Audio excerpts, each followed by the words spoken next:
Queremos creer que todo tiene una explicación, que todo lo que ocurre en nuestro mundo, lo más insensato, lo más increíble, se puede explicar. Pero a veces ocurren cosas que escapan a la razón. Dos hermanos caen casi 50 pisos desde un rascacielos en Nueva York. Uno muere, pero el otro sobrevive. ¿Por qué? En el Valle de la Muerte, pareciera que las piedras se mueven a través del desierto por su propia cuenta. ¿Existe una explicación? Zapatillas deportivas están llegando a las playas de Vancouver con restos de pie humano en su interior. Por todo Estados Unidos, trozos de hielo del tamaño de pelotas de baloncesto están cayendo del cielo a una velocidad suficiente para matar. ¿Puede la ciencia e investigadores experimentados descubrir la verdad? O tal vez sería mejor preguntarnos si esto es creíble o increíble. Sin explicación. No resuelto. Desconocido. Un misterio. Creíble o increíble. De vez en cuando ocurren cosas que superan la comprensión lógica. Pero esto no significa que no haya una explicación científica. Solo hay que encontrarla. 7 de diciembre del 2007, Nueva York. Una ciudad donde ocurren milagros todos los días. Recuerdo que todos miramos hacia arriba y dijimos, no puede ser. Es algo que no puedo explicar. Esta es una historia con un clímax terrible que parece traicionar las leyes de la física. Comienza con dos hermanos, Alcides y Edgar Moreno. El 7 de diciembre es un día normal de trabajo para los hermanos. No es un trabajo que muchos harían voluntariamente. Alcides y Edgar trabajaban limpiando ventanas de edificios de gran altura. Su día comienza a más de 120 metros de altura, y ese día deben limpiar las ventanas de un apartamento del lado este del edificio. Sus vidas están sujetas a un complejo sistema de cables y poleas sobre el andamio. Lo que no saben es que están a segundos de un suceso que cambiará sus vidas para siempre. Esa mañana los dos limpiadores de ventanas se preparaban para descender en la plataforma. Preparaban su equipo en el techo del edificio. Tenían un balde con agua, tenían sus implementos y la plataforma estaba conectada a un brazo con motor eléctrico que los elevaba y que los mantenía sujetos. Ese sistema se había ocupado muchas veces antes. Fotos del lugar del accidente. Fotografías de ese día muestran que los hermanos habían sacado sus meriendas antes de posicionar la plataforma. Es de aproximadamente 7 metros de largo y de 76 centímetros de ancho y está diseñado para 2 trabajadores. Ellos colocaron la plataforma al costado del edificio y se subieron a ella. Cuando ellos se subieron a la plataforma, esta se dio inmediatamente. La plataforma cayó desde el piso 47 durante 6 segundos antes de impactar con el pavimento. Vi la conmoción.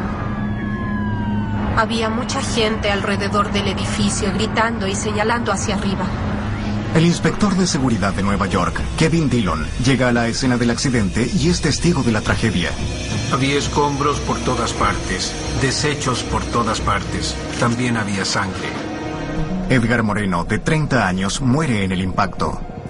Pero el paramédico Gary Smiley socorre a Alcides y ve algo tan incomprensible que lo recordará por el resto de su vida.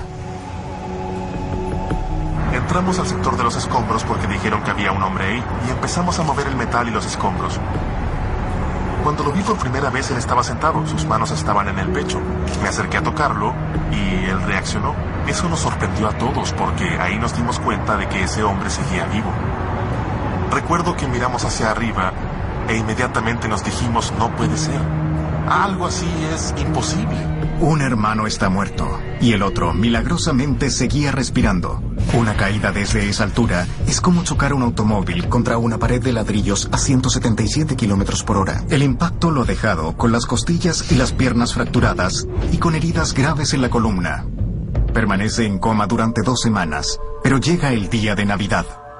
I don't know what adjective you'd care to use. Unprecedented, extraordinary. If you are a believer in miracles, this would be one. Alcides le da a su esposa Rosario el mejor regalo de su vida.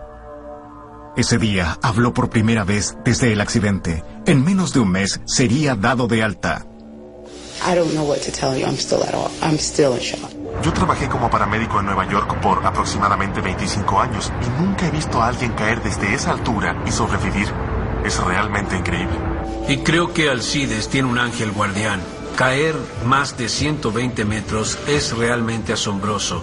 La probabilidad sería 1 en millones y millones y millones para sobrevivir a una caída así. No puedo explicarme cómo pudo suceder. Asombroso, sí. Milagroso, quizás. ¿Pero será inexplicable la historia de Alcides Moreno?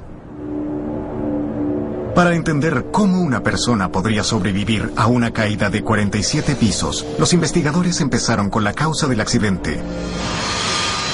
Según la evidencia recuperada desde la escena del accidente, la caída se produjo debido a 2 hechos simples y fatales. El primero fue protagonizado por los mismos hermanos Moreno. Si los trabajadores hubieran seguido todas las normas de seguridad, habrían quedado sujetos a sus cuerdas y colgando con vida a un costado del edificio. ¿Por qué los hermanos Moreno no fueron salvados por sus cuerdas de seguridad? Simplemente no las traían puestas. Foto del accidente. El segundo hecho tenía que ver con la posición del andamio. Una plataforma para limpiar ventanas tiene brazos que se conectan al techo, con 2 cables que deberían estar debidamente anclados con mecanismos de seguridad. Pero cuando analizaron las fotografías de los escombros, el investigador Richard Mendelson descubrió que algo no estaba bien. Aquí vemos una foto de uno de los seguros.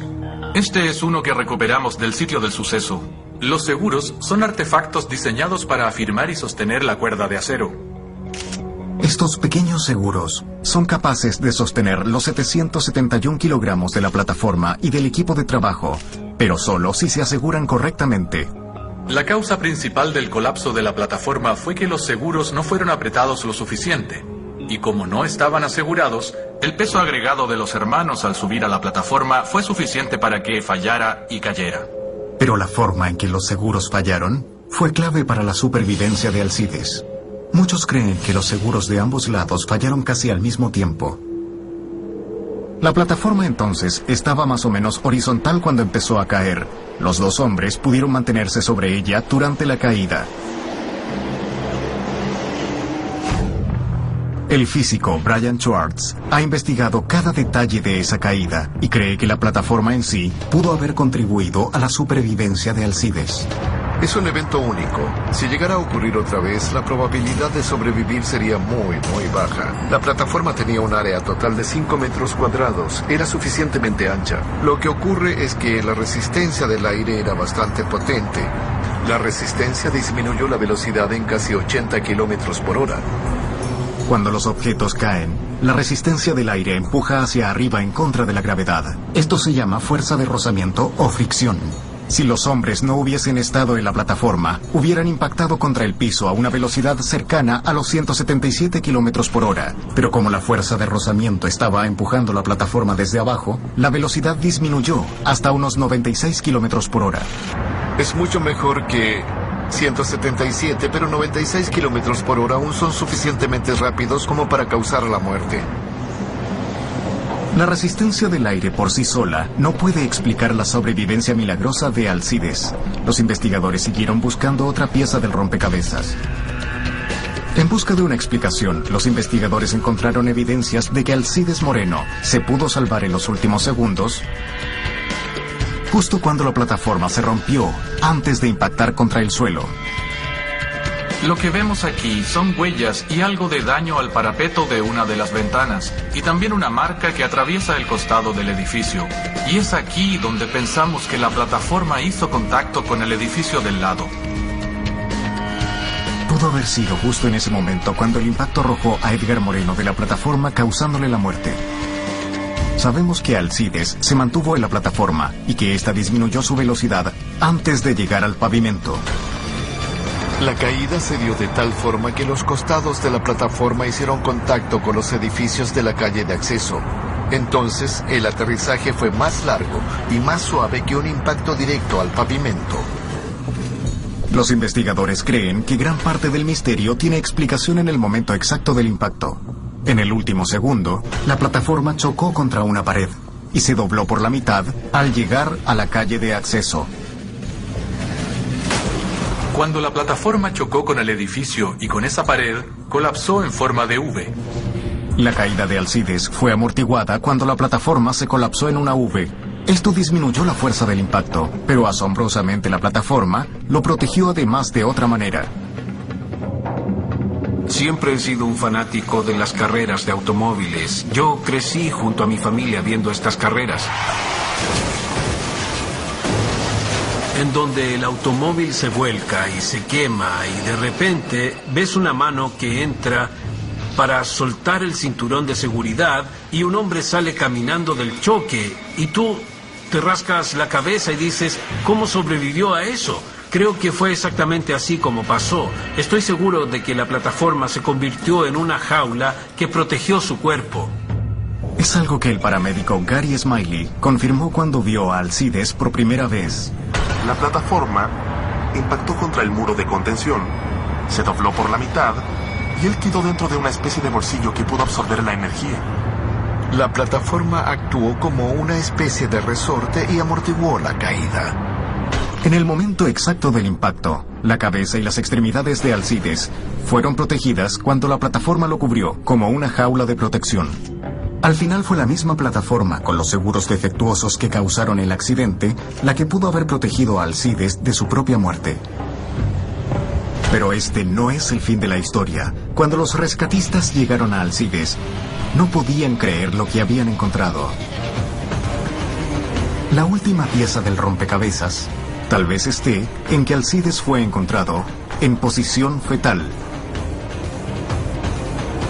La fuerza del impacto se distribuyó por el cuerpo entero y entonces la fuerza que recibió cada parte fue menor que si el impacto hubiera afectado a la cabeza o los pies primero.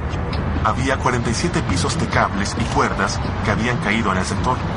Había escombros en un gran radio.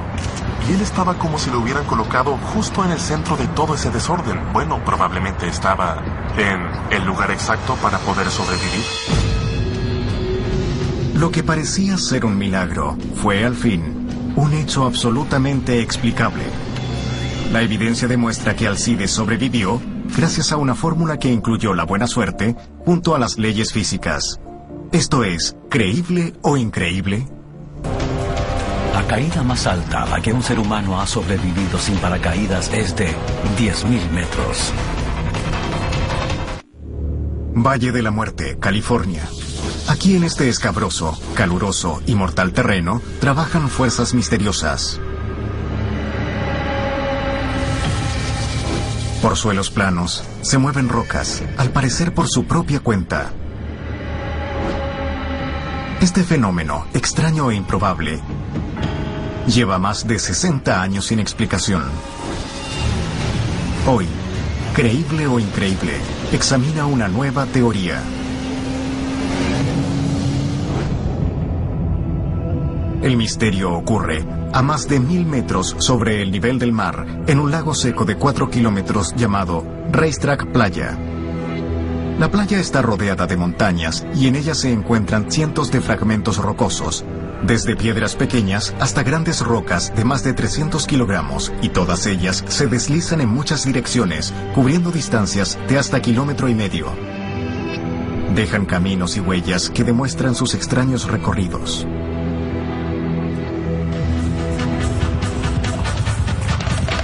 El guardaparque Bob Greenberg sabe que las rocas a su cuidado se están deslizando, pero ni él ni ningún otro las ha visto moverse. Bueno, la gente trata de evitar el lugar. El clima es muy difícil. Hay que soportar vientos fuertes de 160 kilómetros por hora. Además, hace mucho frío ahí. Últimamente hemos estado usando cámaras de video, pero el clima las destruye o alguien se las lleva a su casa. Pero las preguntas siguen.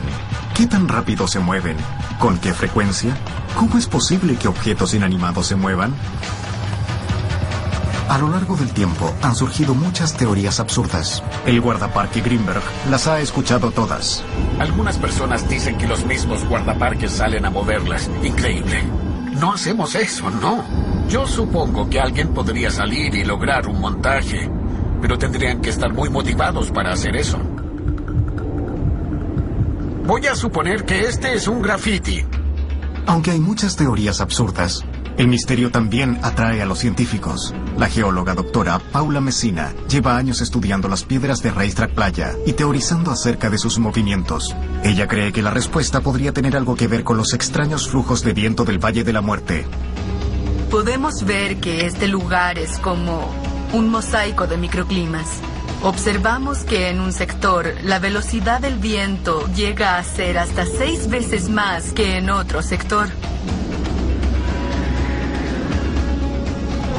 Estos vientos locales pueden alcanzar los 144 kilómetros por hora gracias a los cañones angostos y pasos montañosos del valle, que restringen y aceleran dramáticamente el flujo del viento.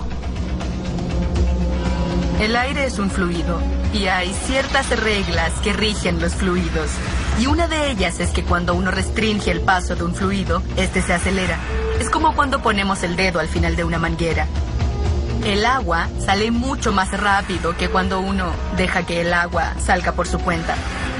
Y en el racetrack hay 2 corredores topográficos. Son grietas, son como pasos montañosos. Y el aire viene del oeste hacia el este, que es el movimiento más común aquí en el suroeste. Y sale de un lugar que se llama Valle Salino, pero tiene que entrar a 1 o 2 de estos corredores para llegar hasta Racetrack. Entonces creo que el aire se mueve bastante rápido al salir de estos 2 corredores y esto aumenta la velocidad del viento al llegar al Racetrack. ¿Es posible que las rocas de Racetrack Playa se deslicen por el suelo desierto gracias a un túnel natural de viento? ¡Wow! Esta teoría jamás ha sido puesta a prueba en un laboratorio hasta ahora.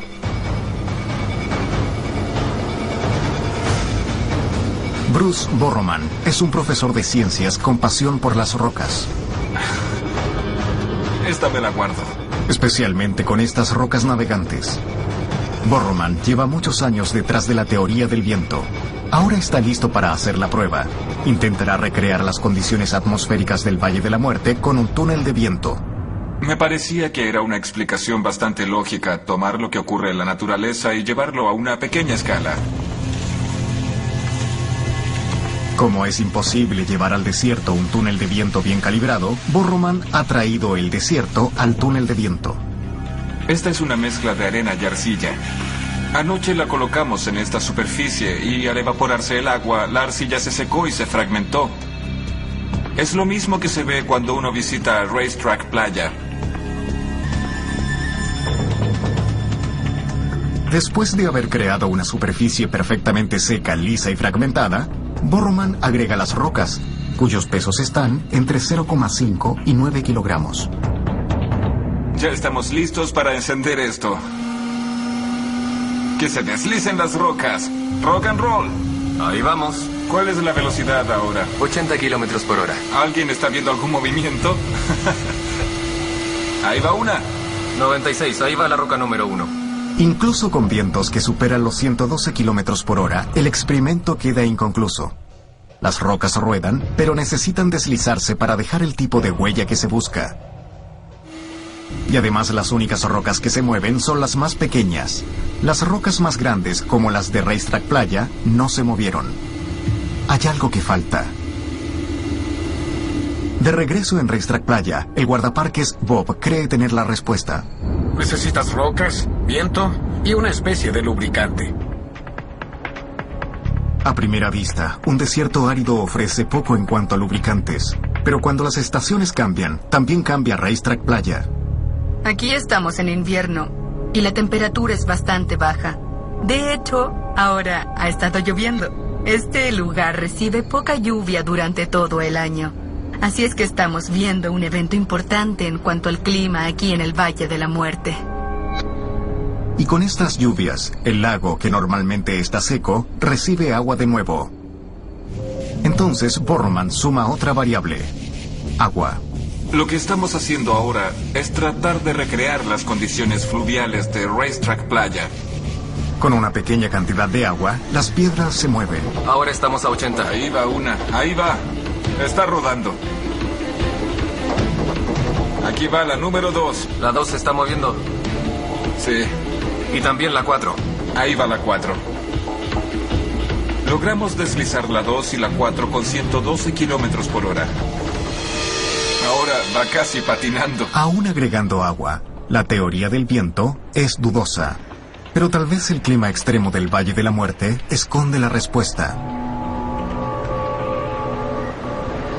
En el invierno, la temperatura nocturna de Racetrack Playa baja de muy caliente a congelada.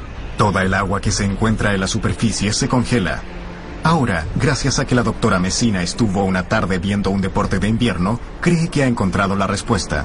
Años atrás, en las Olimpiadas de invierno, vi por primera vez el deporte curling. Fue como un momento revelador. Pensé en las rocas. Pensé que era interesante ver que algo se podía mover tan fácilmente cuando hay poca fricción. En el deporte curling, una roca de granito de 18 kilogramos es empujada sobre el hielo hacia un blanco. La delgada capa de agua que se forma en la superficie del hielo reduce la fricción y esto facilita el movimiento de la roca. ¿Estarán las rocas navegantes del Valle de la Muerte actuando de la misma forma?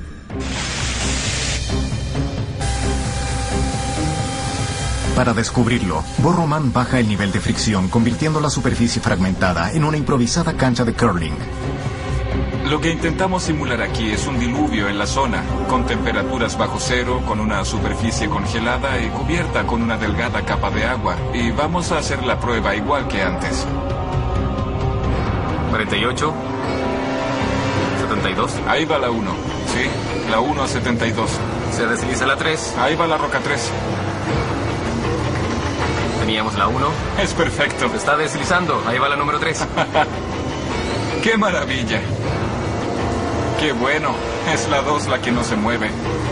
Ah, nos faltó solamente una.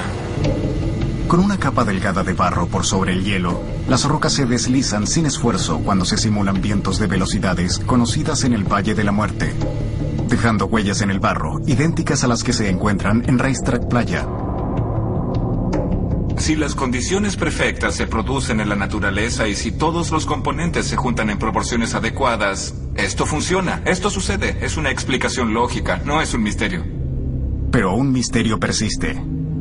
Algunas huellas son tan onduladas que ni los túneles de viento pueden explicar su trayectoria errática. No quiero filosofar, pero es como, claro, siempre va a haber un misterio. Y cuando ya no haya más misterios, la vida va a ser aburrida. ¿No crees? En el 2010, un terremoto en Chile deslizó la ciudad de Concepción 3 metros hacia el oeste.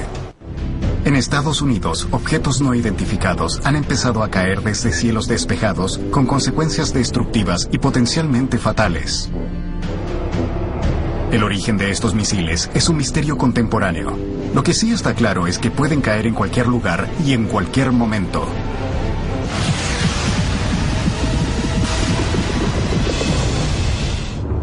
En noviembre del 2009, en el pequeño pueblo de Brush, Colorado, Tunnel Hagan se encontraba tranquila en su casa. Detrás de mí está mi casa. El día sábado por la mañana mi hija y yo nos levantamos y estábamos haciendo cosas del día sábado, relajándonos. Había ido a usar la computadora que está justo fuera de la cocina. Estaba todo en calma, tomaba mi café. Daniel no sabía que la calma de esa mañana sería interrumpida de una manera tan terrible. Estaba cerca de la cocina cuando escuché un ruido muy fuerte como una explosión. Me levanté y pensé que iba a ver por la ventana algo terrible. Después miré hacia la izquierda en dirección hacia la cocina. Y en ese momento la cocina fue destrozada. Tenía soportes colgando, el techo derrumbado. Fue increíble. Donde estaba sentada en la computadora, a unos pocos metros de la cocina, habían caído vigas y clavos y cosas justo donde estaba sentada. Tuvimos mucha suerte de no habernos lastimado estando ahí. Registro de video. Yo estaba en shock, no podía hablar. Estaba demasiado alterada incluso para sentir algo de miedo. Mi hija estaba histérica, salió de la casa gritando, llorando. Ella salió muy rápido de la casa. En ese momento no sabía si era seguro quedarse ahí. No sabía si había alguna fuga de gas o algo así. Y si algo más iba a explotar. Estaba básicamente en shock. No sabía qué hacer en ese momento. Estaba completamente choqueada. Inicialmente, Daniel piensa que fue una explosión causada por un escape de gas, pero cuando un inspector investiga el hecho, encuentra algo realmente extraordinario. El hombre dijo, ¿sabes? No fue una explosión la que tuviste, sino que algo chocó contra la casa. Cuando empezamos a buscar en la cocina fue cuando vimos un gran pedazo de hielo del tamaño de una bola de boliche. Cuando vi el pedazo grande de hielo no lo asocié inmediatamente con la explosión. Para mí fue, ¡oh, qué raro! ¿Por qué había hielo en medio de los destrozos de mi cocina? Entonces no asocié las dos cosas. Fue cuando vinieron los bomberos que comencé a entender lo que había ocurrido en mi casa. Una enorme bola de hielo había chocado contra la casa de Daniel. Pero esto no era un caso aislado.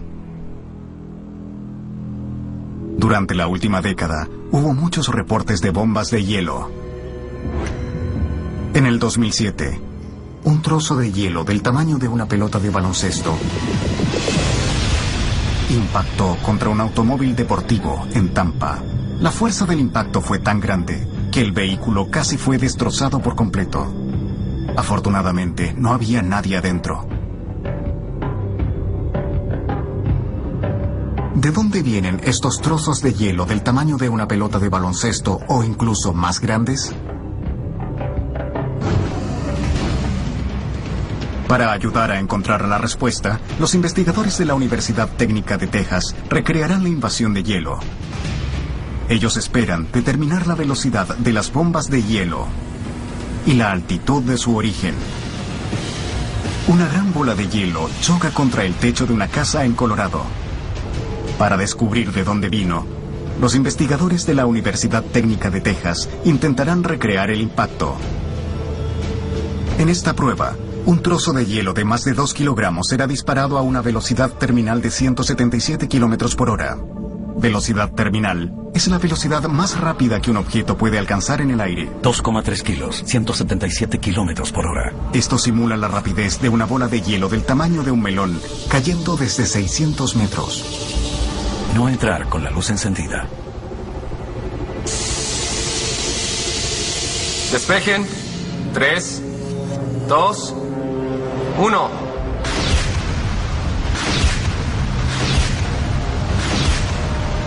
Visto en cámara lenta, los trozos de hielo penetran el techo como una bala.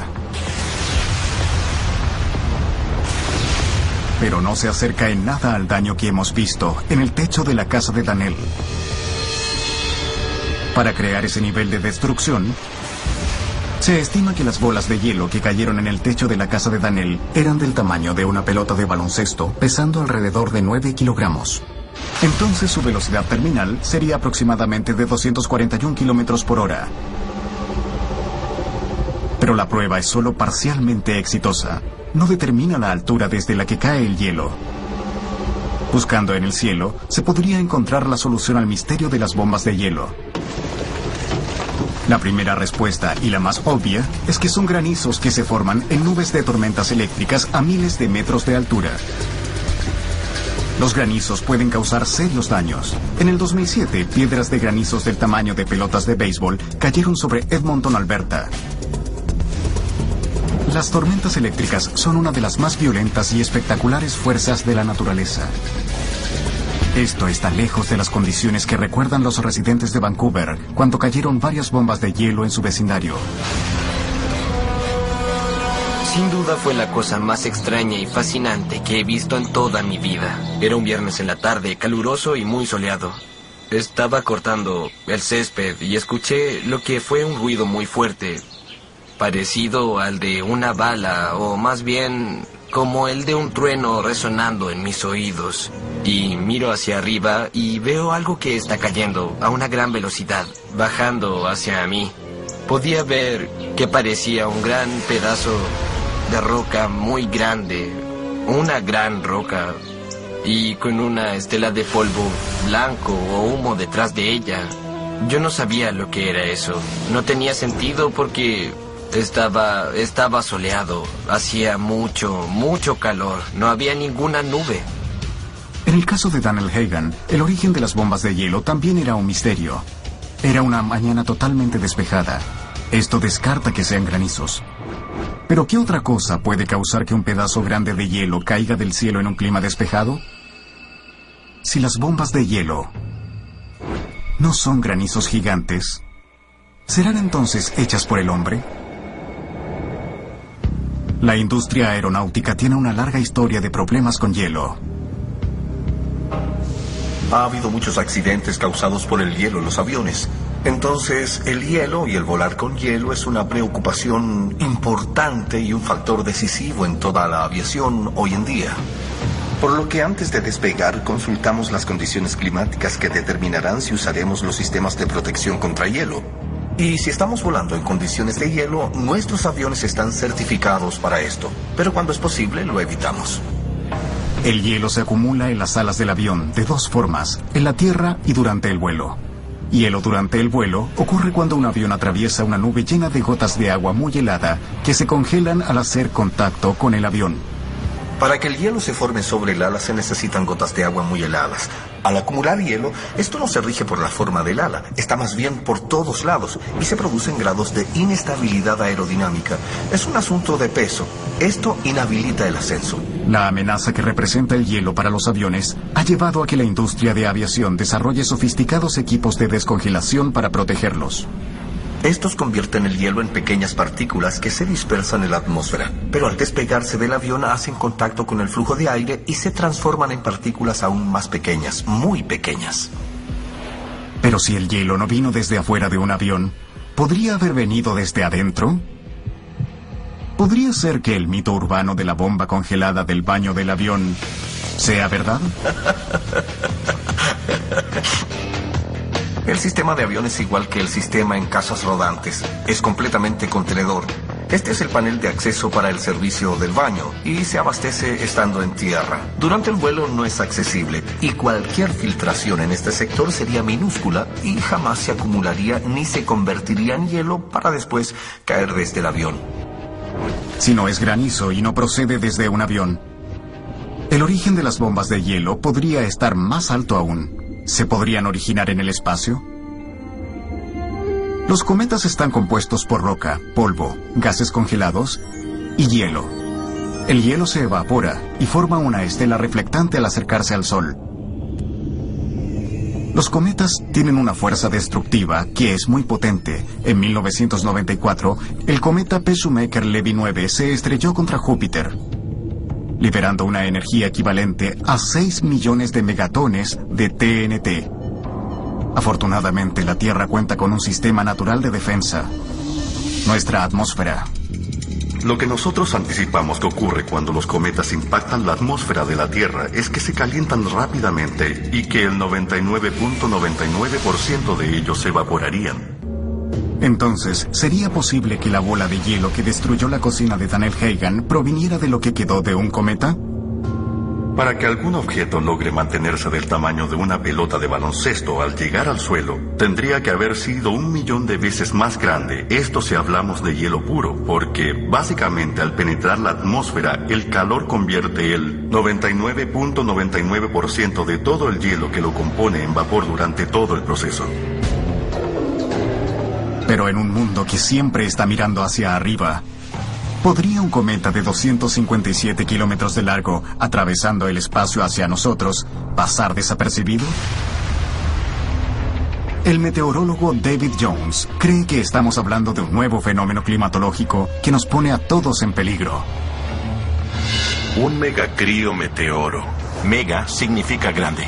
Crío significa hielo y meteoro significa con origen atmosférico. Entonces, ¿qué son estos megacriometeoros? La teoría es que estos grandes trozos de hielo se forman en la parte alta de la capa superior de la atmósfera, más arriba que el nivel donde ocurren los eventos climáticos. Jones y otros científicos creen que el proceso de formación de estos cristales de hielo ocurre dentro de la región fronteriza entre la húmeda capa superior de la troposfera y la fría capa inferior de la estratosfera. El corte de viento que se produce cuando se mezcla aire frío y caliente crea una fuerte turbulencia que facilita el desplazamiento de las bombas de hielo mientras éstas crecen.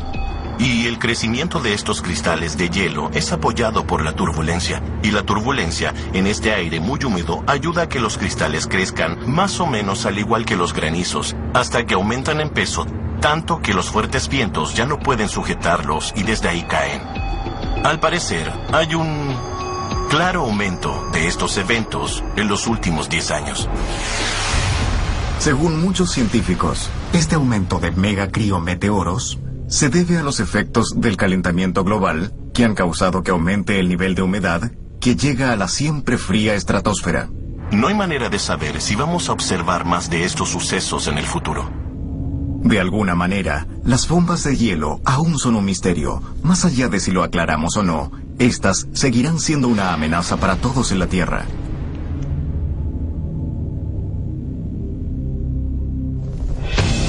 Cada 24 horas, nuestro planeta es bombardeado por 100 toneladas de desechos espaciales.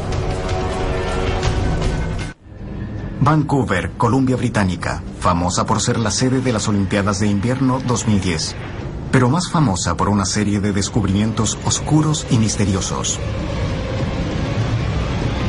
20 de agosto 2007, la isla Jedediah cerca de Vancouver. Una joven camina por la playa y descubre algo terrible.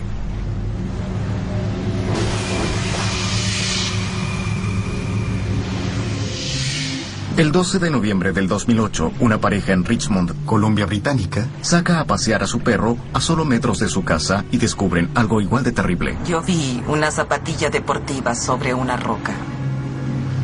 Sentí una sensación extraña. Me hizo reaccionar y tuve que hacer algo. No era visual, era solo una sensación que tuve. Cuando miraron dentro de la zapatilla, su curiosidad se convirtió en horror.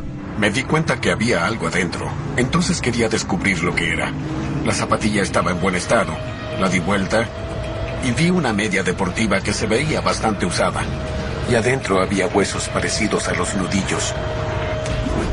Lo que había en la zapatilla no era carne de animal, sino un pie humano. 2 playas de Vancouver, 2 pies no relacionados. Fue un descubrimiento asombroso, pero según la policía, no tan extraño. Hay muchos canales que rodean el área de Mitchell, Vancouver. Así que no es tan extraño que lleguen diferentes partes de cuerpos humanos a las playas. Y por lo general, no hace noticia. Pero estos 2 pies eran solo un comienzo. Y con más zapatillas apareciendo en las playas, la noticia de este misterio macabro se expandió rápidamente por la región. Después del 5º, 6º, 7º pie, ya es algo bastante raro. Demasiado extraño. Y, claro, muchas teorías han aparecido aquí. De nosotros para el público, a través de nuestro sitio web, etc. Y hay un cierto nivel de curiosidad con lo que está sucediendo. En un poco más de 2 años, un total de 7 pies han llegado a las playas cerca de Vancouver. 5 pies derechos y 2 izquierdos, todos con zapatillas. Los medios hablan del caso de los pies extraviados. Mientras tanto, la policía, junto a la criminóloga Dra. Gail Anderson, trabajan para descubrir a quiénes pertenecen las partes de cuerpos en descomposición. Tenemos el ADN de todos los pies que se han encontrado. El problema es que no tenemos con qué compararlo. El ADN solo no te va a decir mucho. Es solo un código de barra. Necesitamos algo más para compararlo. Así que faltando la ficha de una persona extraviada, no se puede identificar a esa persona. Lo que hemos podido identificar lo hicimos gracias a que familiares aparecieron y ofrecieron su ADN. Hablo de personas que tienen a alguien extraviado o a alguien que les preocupa porque hace mucho que no lo ven. Al reportar esto a la policía o al servicio de defunciones, el ADN es archivado. Confidencialmente, pero lo tenemos. Sin los cuerpos, la identificación de las víctimas es casi imposible, pero el análisis del ADN sí aporta información. Nuestra identificación determinó que el tercer pie con el quinto pie eran un par. Y el cuarto pie con el sexto pie también eran un par. Sin embargo, aún no sabemos a quiénes pertenecen estos pies. Entonces, ¿cuál es la historia detrás de estos pies y de quiénes son? Todos en Vancouver tenían una teoría, pero de forma alarmante, los rumores más macabros parecían ser los más lógicos. Muchas personas han expresado la teoría de que este sería otro asesino en serie. En 1997, Robert Picton fue condenado por el asesinato de 6 mujeres de Vancouver y fue acusado de haber matado a 20 más.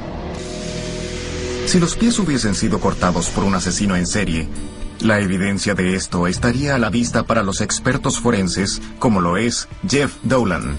Con respecto al desprendimiento de las partes de un cuerpo, ya sea de forma natural o mecánica, los expertos que hacen análisis de huellas de herramientas han examinado los huesos para ver qué tipo de mecanismo realmente separó ese hueso del resto del cuerpo. Pero el equipo llegó a una respuesta asombrosa.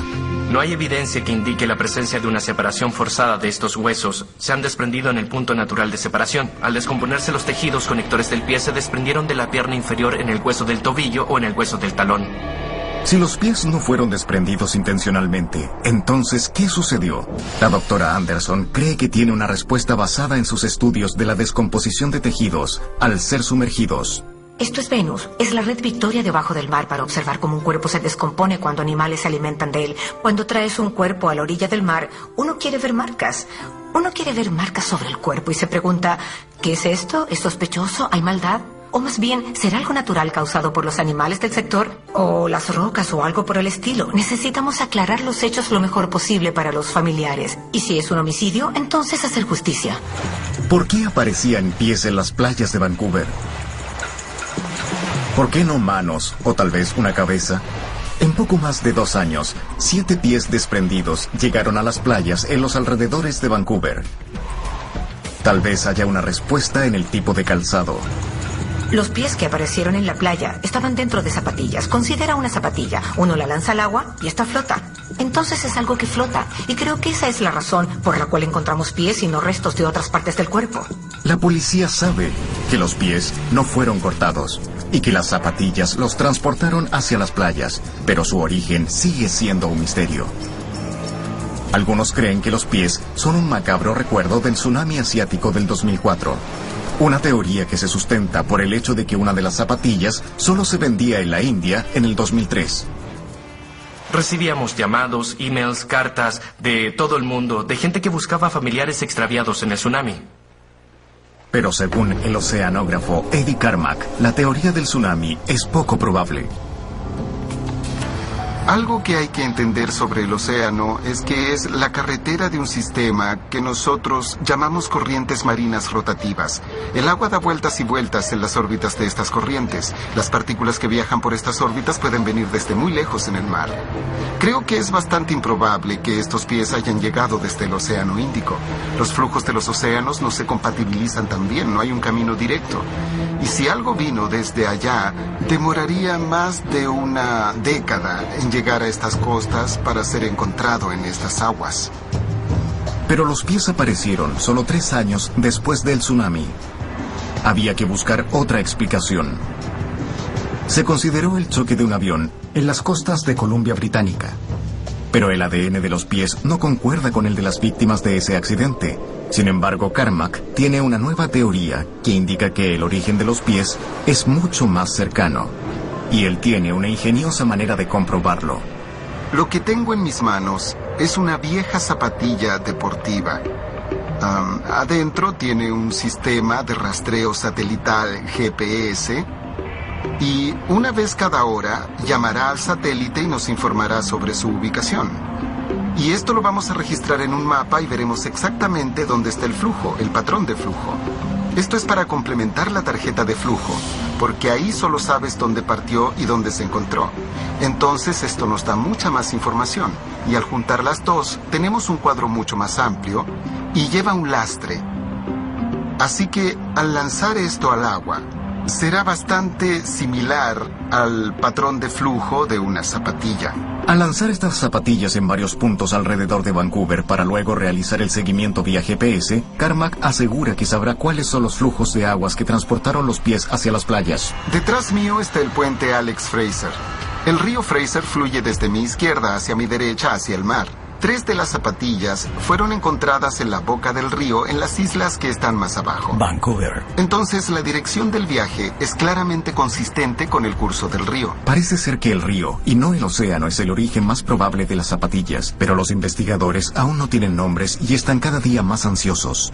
Hemos publicado las fotos de las zapatillas esperando que alguien las reconozca como las de sus seres queridos. Esta táctica de identificación es el último recurso, pero aparentemente da resultado. El primer pie fue localizado en la isla Jedediah el 20 de agosto del 2007. Después se supo que le pertenecía a una persona desaparecida, un hombre que era de aquí, de la zona continental. Él se encontraba en un estado emocional vulnerable y nunca hemos entregado su nombre o las circunstancias de su muerte a petición de sus familiares. De repente, desde un mar de dudas, emerge una teoría. La extraña aparición de cuerpos desarticulados sin rasgos visibles de un homicidio, todos encontrados en sistemas de agua cerca de puentes. Podrían ser suicidas. Podrían haber sido personas que saltaran desde el puente. Tenemos varias personas que se presumen muertas porque en la base de datos se dice que el vehículo fue encontrado estacionado en el puente. Y ellas nunca fueron vistas de nuevo. Ahora estamos analizando estos casos. Y aunque las teorías de suicidio son probables, son solo teorías. Todas las investigaciones siguen abiertas. No hemos cerrado el caso. Nunca pensamos que tendríamos 7 pies. Solo el tiempo dirá si aparece el 8º.